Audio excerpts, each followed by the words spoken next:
On va parler de plein de choses parce qu'il y a des petites anecdotes avec Luca Di Meo. Je crois que sur le capture, en moyenne, on était quand même à 16-17 Ah, sur c'est 20. pas mal. C'est bien, c'est franchement C'est pas mal. Allez-y aussi, mettez une note dans les commentaires, comme ça on regardera. Il faut mettre plus. Avec Luca, on a dit, bon, et on te propose plusieurs silhouettes. Et c'est clair, moi j'ai vu la Sexy Box. Alors, Sexy Box, c'est ça. Box. Ouais.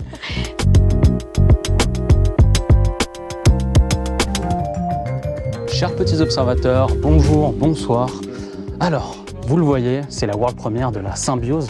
Je suis dans les coulisses et je voulais commencer ici parce que je trouve ça assez drôle et malin.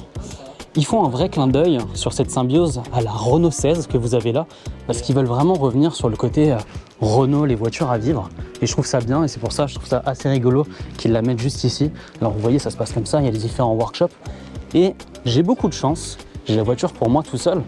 En parlant de ça, vous voyez bien, je ne suis pas avec Renault aujourd'hui.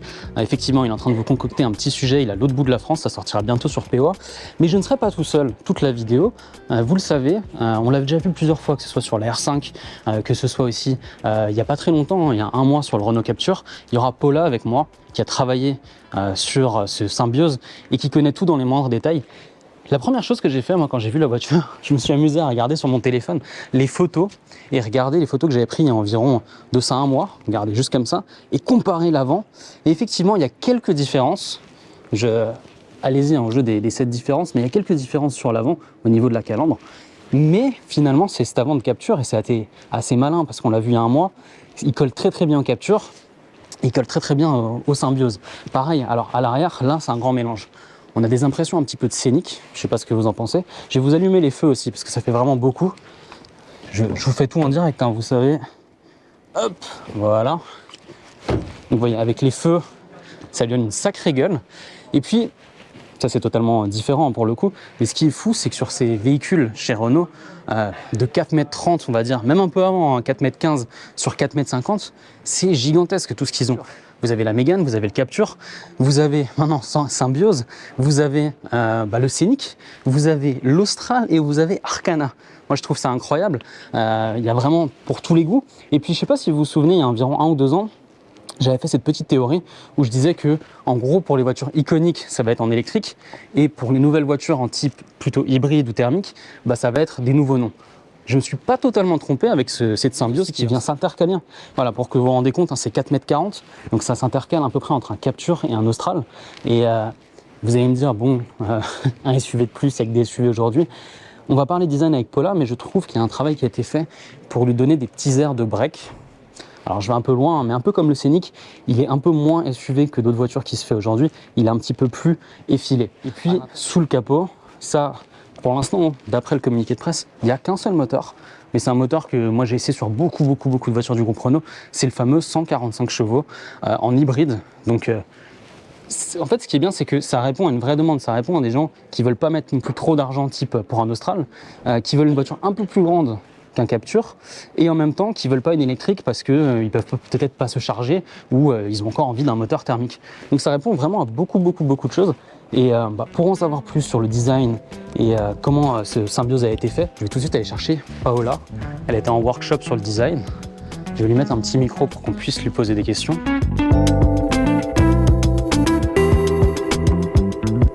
Bonjour Paola, comment ça va? Bien, ça va? Vous allez bien? Oui, très bien. On se voit tous les mois en ce moment. Ah oui, mais Alors, on est riche en lancement. Vous pouvez mettre le petit micro, il faut juste le clipser. Je vais tout laisser au montage, voilà, comme ça, parfait.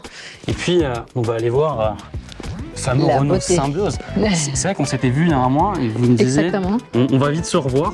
Effectivement, on s'est Oui. rapidement revu. Et puis, on va parler design. Et directement, la première chose que j'ai fait, c'est que j'ai sorti mon téléphone et j'ai essayé de jouer un peu au jeu des 7 erreurs à l'avant avec le Capture. Il y a des similitudes. En effet, c'est en réalité, on a une face avant partagée avec Capture. On a une seule différence, c'est la grille, cette grille magnifique que maintenant on l'a fait. Bon, je vous rappelle un peu parce qu'on l'avait déjà décrit pour Capture, mais on va la décrire à nouveau. On a un pattern spécifique pour Symbiose. Alors on joue avec 3 éléments. On joue avec un pattern. Ici pour Symbiose avec un pattern plus allongé, plus élégant, avec des rectangles affilés qui sont en dégradé du logo jusqu'à l'extrémité. Ensuite, on va jouer avec la couleur, donc ton des caisses, noir et gris aluminium pour les motifs de la partie supérieure. Ensuite, on aura la transparence. Et ça, c'est important. C'est une pièce en polycarbonate qu'on a mis la peinture par derrière. De cette manière, on va pouvoir jouer avec cette profondeur. Et dans les jeux entre les patterns, la couleur et cette On voit un profondeur. peu là. Oui, tout à fait. Ok. Je pense que cette voiture, vous allez la redécouvrir à l'extérieur parce que c'est une voiture qui va amener des reflets assez magiques et il va faire cette voiture à la face avant beaucoup plus dynamique et je dirais même un peu vibrante. On va aller sur le côté. Là, il y a beaucoup de choses pour le coup qui changent par rapport à Capture. Alors déjà, c'est une voiture qui est plus grande. C'est une voiture de 4,41 m. On intègre jusqu'à 19 pouces avec une ligne de ceinture bien positionnée, plutôt haute. De cette manière, les proportions ils sont, je trouve, extrêmement bonnes pour pouvoir démarrer une voiture de ce type. Donc, une voiture qui se positionne entre Capture et Austral en termes de taille, mais aussi en termes de prix. Une Capture ville est plutôt citadine, plutôt très polyvalente, avec un bon coffre par rapport à son segment, mais un segment B. Ensuite, on a un Austral, très haut de gamme, une belle voiture, mais en termes de prix, la différence, elle est phénoménale. Et en termes de taille aussi, la différence, elle est importante. Donc, on a vraiment la place pour cette voiture Symbiose. Donc, c'est un projet avec deux voitures, comme vous le savez, mais un projet que dès le départ, on a eu une passe blanche pour dessiner cette face avant partagée et toute la voiture. C'est pour ça que cette voiture Symbiose, elle est particulièrement cohérente. Vous la voyez de n'importe quel angle, la voiture, elle va vous parler. Donc, elle est très structurée à l'avant. Une avant est structurée en horizontale qui va faire une avant plus large. Donc, vous voyez toutes les lignes déjà marquées par cette masterpiece de la calandre, mais aussi toutes les lignes qui vont avoir une structure horizontale avec des projecteurs très affilés. Et les DRL, que je viens de parler parce que c'est des DRL très bold, c'est un graphique extrêmement fort que je pense que tout le monde va reconnaître dès que la voiture s'approche. Et pourquoi je vous parle de cette structure en horizontale et ces pièces aussi fortes? C'est parce que vous allez voir, je vous parle aussi des cohérences.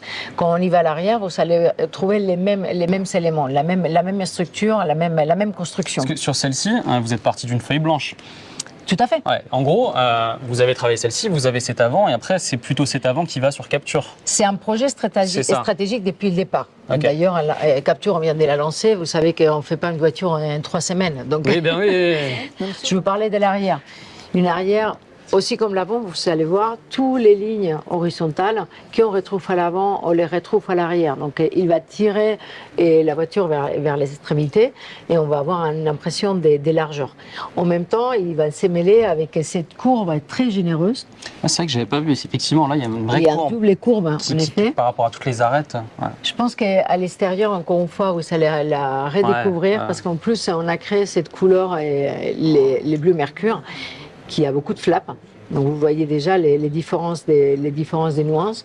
Et il y a l'extérieur et ça va être encore plus marqué. Okay. C'est un gris bleuté ou un bleu grissé, donc comme vous voulez le dire. Avec beaucoup de nuances. Ouais. Exactement. Et il y a beaucoup d'épailles et ça va nous aider aussi à créer et à mettre en valeur tout le volume qu'on a créé.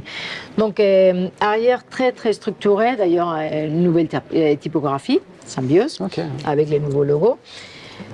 Et ces feux arrière, je suis un nom. C'est pas des noms qu'on a cherchés pour la communication, c'est des noms qu'on utilise nous en interne depuis le départ des projets. C'est assez spontané, c'est entre nous avec tous les revues de design qu'on fait entre nous qu'il y a les noms qui arrivent naturellement.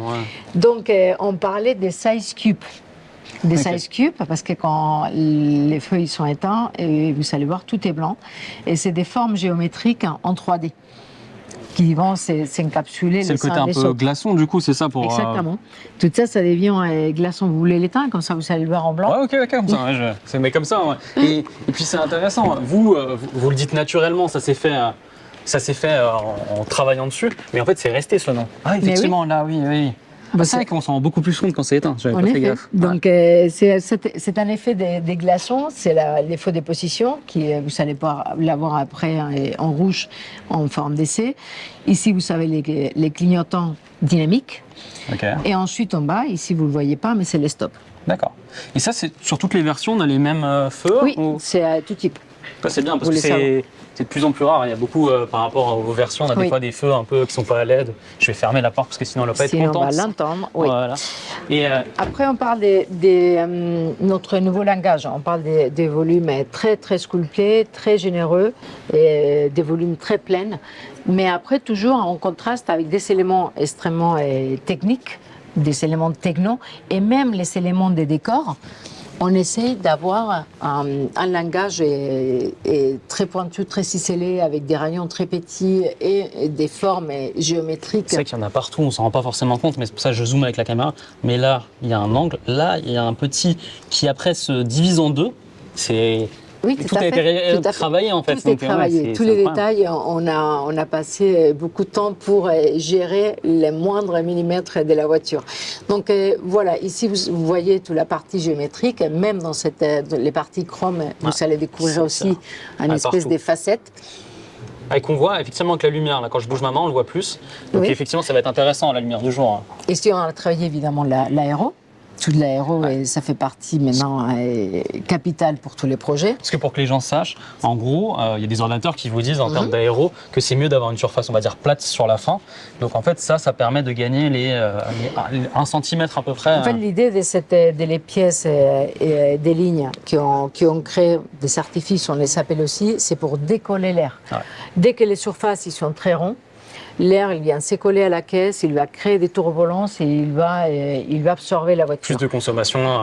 Donc, toutes les lignes que vous voyez dans les caisses, de manière globale, dans tous les constructeurs, c'est pour faire décoller l'air et pouvoir que l'air il continue en ligne droite. Et comme ça, on ne perd pas en aérodynamique. Sur le côté, il y a aussi une ligne, parce qu'on a parlé un petit peu avant, 5 minutes, mais là, il y a un travail qui a été fait. Je les montre et vous allez nous expliquer. Mais il y en a une là qu'on voit, il y en a une là qu'on voit, une là, et une toute petite ici. Enfin, il y a un gros travail qui a été fait. En effet, bon, on parle à nouveau de ces nouveaux langages stylistiques. On vous voyez tous les volumes, ils sont extrêmement généreux, ils sont des courbes très belles, très sensuelles. Mais ensuite, on va retrouver des lignes qui vont nous donner cette partie techno et cette partie aussi dynamique, surtout dans l'élévation. On cherchait une voiture carrée pour nous donner beaucoup de place à l'arrière. Mais dès le départ de projet avec Luca, on a dit bon, on te propose plusieurs silhouettes. Et quand il a découvert celui-ci, il a dit non mais c'est clair, moi j'ai vu la Sexy Box. Alors, Sexy Box, c'est ça. Box. Ouais.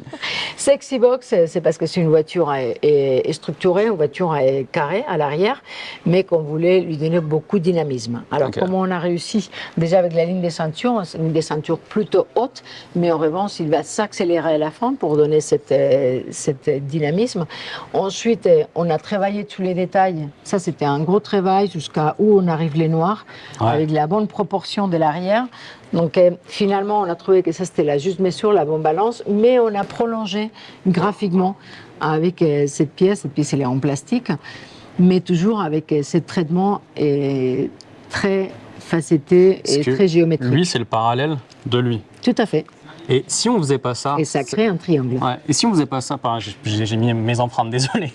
Et si on faisait pas ça, est-ce que, parce que vous avez dû le faire sans, il manquait quelque chose visuellement? Je pense que ça lui donne de la richesse. C'est ça, ouais. Et aussi, en termes de proportions, ces lignes, il va prendre plus de valeur avec celui-ci. Ouais, ça assis un peu le... Tout à fait. Okay, ouais. Et ensuite, il y a une autre ligne que c'est important. Évidemment, la ligne qui apparaît ici et cette ligne ici qui paraît très discrète, subtile. Et en fait, ça c'est un gros travail aussi. Il paraît que c'est une ligne qui apparaît soudainement, mais en fait non. Déjà, c'est extrêmement voulu de notre côté, et en plus, la façon comme on a réussi à la faire, c'est aussi extraordinaire. Parce que je dis à chaque fois, c'est une petite prouesse entre l'ingénierie et le design. C'est beaucoup de boucles de travail avec eux. Parce qu'en termes d'estampation, on dit estampation en français? Non. Ah, c'est par rapport au niveau des presses, c'est ça? Oui, tout à fait. Le nombre de fois en fait, où la tôle peut être pressée, c'est un coût. Tout à fait. Et donc c'est important pour vous aussi que la voiture ne doit pas être non plus trop chère, surtout avec une motorisation hybride.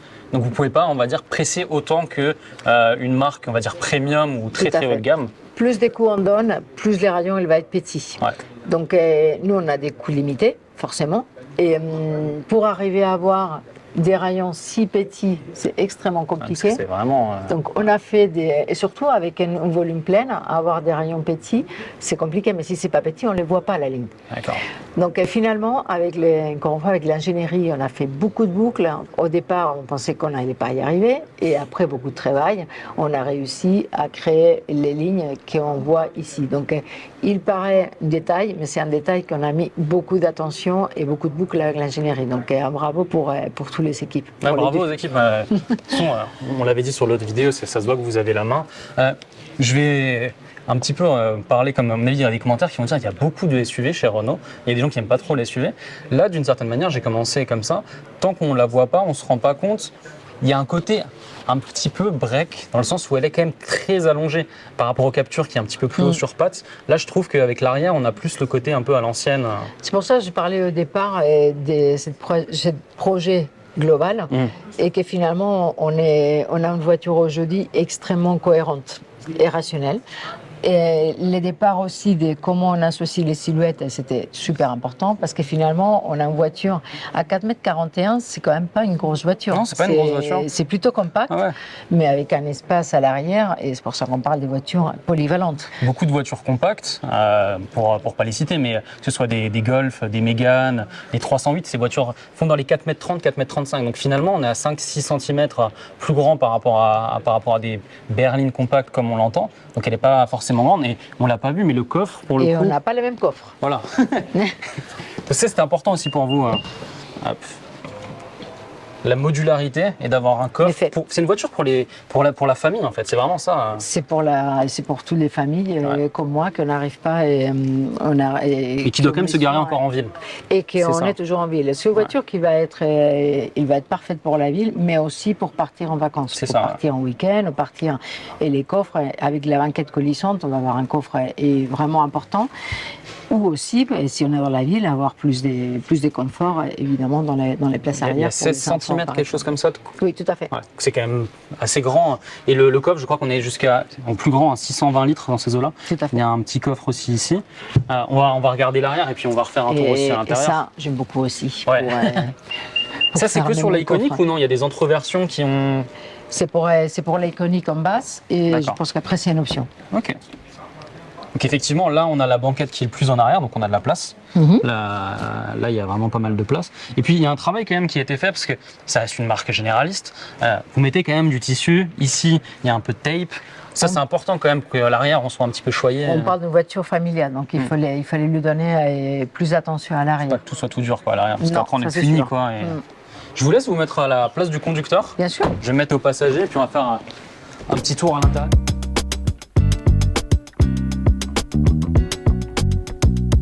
Avant de m'asseoir, je vais vous expliquer l'arrière. Parce qu'ici, on voit je ne sais pas si vous le voyez avec la caméra, mais on a les logos.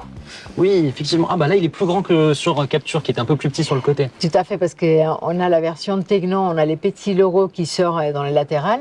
Et c'est un logo qu'il faut savoir, nous designers, on adore ce logo. On adore ce logo parce qu'on l'utilise. Et on jouait. On joue énormément avec lui. C'est un logo que c'est des lignes. Avant, on avait un logo qui était plein. Maintenant, on a le logo que c'est des 4 lignes. Bon, les 4 lignes, vous le voyez. Ouais, et ça nous permet, en effet, ça nous permet de jouer énormément avec lui, de jouer de plusieurs manières. On l'utilise en pattern pour les parties plastiques. On l'utilise dans les tissus. Et on l'utilise. Effectivement. Oui. On l'utilise également avec. Vous avez vu que les compteurs, c'est exactement les mêmes angles que les logos. Ok, effectivement, les petites barres. Tout à fait, tous les graphismes. Ouais, qu'il y a devant et derrière, c'est vrai, effectivement. En effet, c'est un logo qui nous a ouvert les portes dans toutes les dimensions et on travaille avec lui, on l'applique sur beaucoup de motifs. Des fois, c'est évident, des fois, c'est moins évident. Comme les sièges ici iconiques, par exemple. J'avais jamais fait attention. Oui. Les sièges iconiques, par exemple, on applique ce logo XXL. Si on regarde en détail, on voit que c'est le logo, mais sinon, c'est un motif. Et voilà, ici on est dans l'intérieur de la version iconique, elle est spécifique à Symbios. Alors l'intérieur est très très riche avec une sellerie avec les embossages dans le latéral d'un côté, avec ce beau logo, avec des très beaux tissus, du tape, avec les tubes qui vont entourer les sièges plutôt avec des tonalités dorées, un doré mat. Ouais. Tous les surpiqûres aussi en doré mat. Après, la planche des bords, on a également les TEP, c'est-à-dire les cuirs synthétiques avec les surpiqûres. Et cette pièce que je pense que vous allez la redécouvrir aussi à l'extérieur parce qu'elle est dégradée. Oui. Elle est dégradée des foncés noirs à loup et plus clair. Ouais, je sais pas si on le voit à la caméra, mais effectivement ici on est noir. Hein, Tout à fait. Et ici on est quasiment la même couleur que le tour de l'aérateur qui est gris. C'est la même idée que sur la version Esprit Alpine. On l'a en des bleus à aluminium. Et j'aime bien ce type de pièces comme la calandre d'avant ou ici cette pièce parce qu'ils sont beaucoup plus subtils et on les redécouvre en dépendant de la lumière qui va recevoir. Autre détail important. J'allais dire en parlant de lumière, là il y a un gros bout. Voilà, donc on parle des lumières. Cette voiture, j'aime bien parce qu'il y a beaucoup de lumière un peu partout et aussi dans les toits. On parle de voiture familiale, donc pour la famille, c'est important de pouvoir regarder les ciels et surtout qu'il a de la lumière à l'intérieur de la voiture. SolarBay, qui aussi, on parle d'une voiture segment C. Bon, en effet, les SolarBay, c'est une prestation qu'on donne pour tout notre segment. C'est le nom de l'option, le SolarBay, pour les gens qui ne connaissent pas comme ça. C'est une option, tout à fait. Et c'est avec ce petit bouton, ça fonctionne comment en fait? Là, on va voir le... Je ne sais pas si maintenant ça marche. Ah ouais. C'est toujours, on l'a déjà vu, j'ai déjà vu ça plusieurs fois, mais c'est toujours assez impressionnant. Hein. Assez impressionnant. Et surtout avec le côté... On dirait que c'est une vidéo que j'ai rajoutée. Ouais. Non, franchement, c'est super bien fait. Quoi. Il faut le voir à l'extérieur parce que si avec tout l'éclairage. Ah, on le voit aussi, effectivement, ça devient de plus en plus noir à l'extérieur. Ouais. Bon, ça, c'est vraiment appréciable pour une voiture qui se veut quand même familiale. Et vous voyez les places arrière, on ne les a pas oubliées du tout. On a aussi tous les surpiqûres, on a aussi l'embossage, on a les mêmes typologies des tissus, les TEP également. Donc c'est une voiture qu'on lui accordait beaucoup d'attention aussi aux places arrière. Et on a l'écran, parce qu'on a Google intégré maintenant. Ça aussi, c'est des prestations segmentées. Et donc, on a intégré un écran de 10 pouces 0.4. Donc, ça, c'est important, évidemment, pour pouvoir bien profiter de cette prestation. Et puis, je me permets, vu qu'on a le moteur hybride et vu qu'on a Android automotive, ce qui est vachement bien, c'est que si vous mettez votre itinéraire, en gros, elle va savoir le trafic, elle va savoir s'il y a des montées, des descentes, et elle va aussi, on va dire, un peu vous aider dans l'hybridation pour encore moins consommer. Donc ça, c'est très 360 d'une certaine manière, parce que c'est le software qui aide aussi à la consommation de la voiture et au thermique, quoi. Donc ça, ça va loin. C'est pas juste, on a des écrans, on a des applications, ça va un peu plus loin que ça, quoi. Et ça, il y aura cette tablette sur toutes les finitions, il y aura une tablette un peu plus petite sur les premières finitions. Il va être pour toutes les finitions. Ok, ça c'est bien aussi, ce genre de choses. Ouais. L'écran, on a toujours les mêmes. Pour l'instant, moi, ce que j'ai vu du dossier de presse, ce sera que full hybride. Vous allez rester là-dessus. C'est vraiment une voiture pour ceux qui veulent peut-être pas forcément passer au scénic, au 100% électrique. Pour l'instant, cette voiture, elle est partie de la famille des hybrides. Donc, elle va rester dans la famille des hybrides. Après, vous le savez, on a deux gammes des voitures aujourd'hui. On a les full EV et je dirais même qu'il y a presque 3 gammes parce qu'après, il y a la famille d'Iconic. C'est ça, non, mais ouais. On a la famille, mais de manière globale, on a les hybrides et on a les CV. Et après, dans les CV, on a cette famille des petites voitures iconiques avec la R5, la R4 et la Twingo. Qui fait un carton là, quand on tourne, vous venez de faire à Beaubourg un grand show. Oui, j'étais là, c'était vraiment ému ému parce que c'est là, je pense qu'il y a personne qui a réussi à voir les Beaubourg, que c'est toute une institution à Paris. Et, moi, j'adore cette moussée. Et être là pour parler de la R5 avec les shows qu'on a fait. Vous avez bossé depuis presque 3-4 ans. Tellement, on était tous émus. Je sais qu'il y a même des collègues qui sont pleurés dans cet événement. Franchement, mais bravo, encore une fois, on le dit un peu à chaque fois. Bravo à toutes les équipes. D'ailleurs, les abonnés, mettez une note, parce qu'on a fait ça la dernière fois. Les gens, dans les commentaires, ils ont mis une note sur la voiture. Je crois que sur le capture, en moyenne, on était quand même à 16-17. Sur 20. C'est bien, franchement, c'est pas mal. Allez-y aussi, mettez une note dans les commentaires, comme ça on regardera. Il faut mettre plus. Voilà, je sais. Et Paula regarde les vidéos, donc peut-être qu'elle va regarder les commentaires et j'espère que ça va être bien noté. Est-ce qu'on va se revoir encore sur cette année? Je sais que vous pouvez pas tout dire sur les prochaines voitures, mais il y a des choses encore un peu. Oui, je pense qu'on va se voir encore et on va mettre encore des feux d'artifice, je peux vous dire. Bon, merci beaucoup. Encore une fois, c'était un plaisir. Merci énormément, Julien. C'est un plaisir toujours de partager avec vous nos projets. Bon, on se retrouve très bientôt. Vous n'hésitez pas. Abonnez-vous à POA, il y aura d'autres vidéos, des world premières, des vidéos avec des abonnés. Il y a aussi la vidéo de Renault qui est en train de tourner en ce moment qui va bientôt sortir. Voilà, c'est important, abonnez-vous à POA. Ciao.